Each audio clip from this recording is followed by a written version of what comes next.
अस्सलाम वालेकुम guys, hope you are doing well. आज मैं आपको दूंगी हुसैनाबाद के फूड रिव्यू। अब कुछ यूट्यूबर ने हुसैनाबाद जाके उसको इतना ओवर रेट कर दिया है कि लोगों ने उधर जाना अपनी बकेट लिस्ट में शामिल कर लिया है। लेकिन आज मैं आपको वहाँ के बिल्कुल ऑनेस्ट रिव्यूज़ दूंगी, फिर आप डिसाइड करिएगा कि वहाँ जाना चाहिए या नहीं। तो चलिए देखते हैं।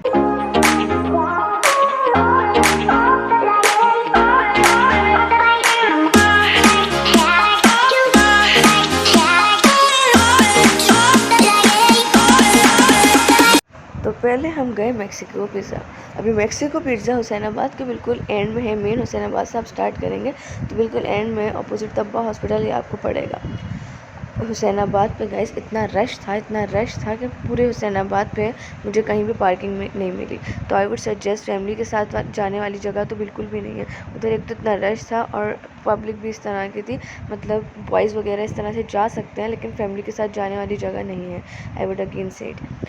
खैर फिर जब बिल्कुल एंड में आ गए, हुसैनाबाद तो आ गए थे, तो यहाँ से कुछ तो खाना था तो मैंने मैक्सिको पिज़्ज़ा की ये डील अवेल की। यहाँ से मैंने डील 1 अवेल करी। तो इसमें दो पिज़्ज़ा थे, 450 की डील थी। इसमें एक सराचा पिज़्ज़ा था और फ्लेवर ऑर्डर किया मैंने, और दूसरा मेरे पास अरेबिक रैंच था। तो ये आपके सामने अभी मैं अरेबिक रैंच खोलूँ। Arabic ranch for cheesy lovers. और लेकिन इसमें जो चीज़ थी ना वो उस अच्छी क्वालिटी की नहीं है, तो I would not recommend it. मैंने खाया, टेस्ट दो सॉफ्ट थी लेकिन साइड से क्रस्ट थोड़ी हार्ड सी थी, टफ सी थी, और लेकिन चीज़ बहुत थी। तो चीज़ तो मैं बिल्कुल भी रिकमेंड नहीं करती कि चीज़ इतनी ज़्यादा खानी चाहिए। ऑल्दो कि आप सराचा बिल्कुल ट्राई कर सकते हैं, ये स्पाइसी भी था और इसका टेस्ट भी अच्छा था, वेजीज़ वगैरह भी थी। नेक्स्ट हमने ट्राई किया टेक्सास बर्गर का। ये डील थी 580 की जो हमें 590 में मिली। इसमें 2 जिंगर बर्गर और एक अल्पासो फ्राइज़ थे। अल्पासो फ्राइज़ नाम इतना ख़ास है लेकिन खैर इसमें कुछ ख़ास नहीं था। इसमें नॉर्मल फ्राइज़ थे, हाई फ्राइड फ्राइज़ थे, और उसमें एक सॉस डला हुआ था। वही सेम सॉस इनके जिंगर बर्गर में भी डला हुआ था। लेकिन खैर इनके जिंगर बर्गर मुझे बहुत पसंद आए, अच्छे थे, तो फॉर वंस ट्राई किया जा सकता है।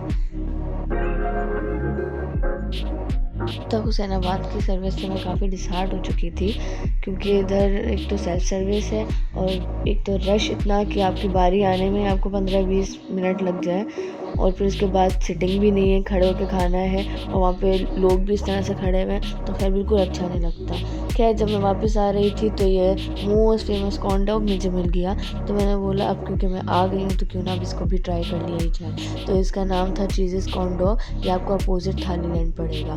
कॉर्न डॉग के पास कोई रश तो था नहीं, अकेला सन्नाटे में था, लेकिन मुझे समझ में नहीं आया इससे मुझे इतना वेट क्यों करा है। इस कॉर्न डॉग ने तो मुझे बहुत ही दुखी कर दिया। अब मैं समझ तो गई थी पहले ही कॉर्न डॉग का कॉन्सेप्ट मुझे वैसे भी कुछ अच्छा कोई खास नहीं लगा था, क्योंकि इस कॉर्न डॉग में बहुत ही ज़्यादा चीज़ है। तो लेकिन फिर भी अब क्योंकि इसका इतना हाइप था तो मैंने चलो लेट्स ट्राई इट। कुछ चीज़ें होती हैं जो इंसान एक दफ़ा ट्राई करता है, लेकिन कुछ चीज़ें होती हैं जो इंसान को ट्राई नहीं करनी चाहिए, जो हेल्थ के लिए बहुत ही हज़ार्डस होती हैं। तो इसलिए मैं तो बिल्कुल रिकमेंड नहीं करूँगी कि कोई भी ये कॉर्न डॉग खाए। इसके अंदर एक कोई अच्छी क्वालिटी की चीज़ भी नहीं थी, ऊपर से इसका एक बैटर था जो कि बिल्कुल इन्होंने डीप फ्राई किया हुआ था। तो वो बैटर जो था वो भी कोई इतना ख़ास नहीं था, लेकिन जो और फ्राइड आइटम तो वैसे ही बाहर के बिल्कुल अच्छे नहीं होते, क्योंकि इनका ऑयल जो होता है वो अगेन रीयूज़ होता रहता है। तो हेल्थ का भी इंसान को ख्याल रखना चाहिए। तो जब बात आती है हेल्थ की तो ये आइटम बिल्कुल ज़ीरो है। खैर बहुत ही वेट करने के बाद, बहुत ज़्यादा वेट करने के बाद मेरा फाइनली कॉर्न डॉग आ गया। तो कॉर्न डॉग मुझे बिल्कुल अच्छा नहीं लगा, क्योंकि इसमें कोई टेस्ट ही नहीं था। इसमें बस ऊपर जो केचप वगैरह लगा हुआ था, ये थोड़ी देर बाद ये अपनी स्टिक को भी छोड़ देता है, फिर इधर उधर गिर रहा होता है। तो इस कॉर्न डॉग ने तो वाकई बहुत वो किया। और इसकी चीज़ देख के मैंने तो लिटरली चीज़ ज़ाया करी है इसकी पूरी, क्योंकि जब मैंने देखा ये कितनी थिक है तो ये बॉडी में जाके क्या ही करेगी, तो मैंने बिल्कुल इसकी चीज़ ज़ाया कर दी। फिर उसके बाद मैं वहाँ से निकली, फाइनली अब इससे ज़्यादा नहीं हो पा रहा था, तो उसके बाद मैं वहाँ से निकली और पहुँची फिदाई पहुंची। तो मुझे लिम्का पीना था। फाइनली मैंने लिम्का पिया। यहाँ पे मुझे लिम्का 90 रुपीज़ का मिला, और ये लिम्का ट्रस्ट में बहुत टेस्टी था। मैंने लेमन फ्लेवर ट्राई किया था।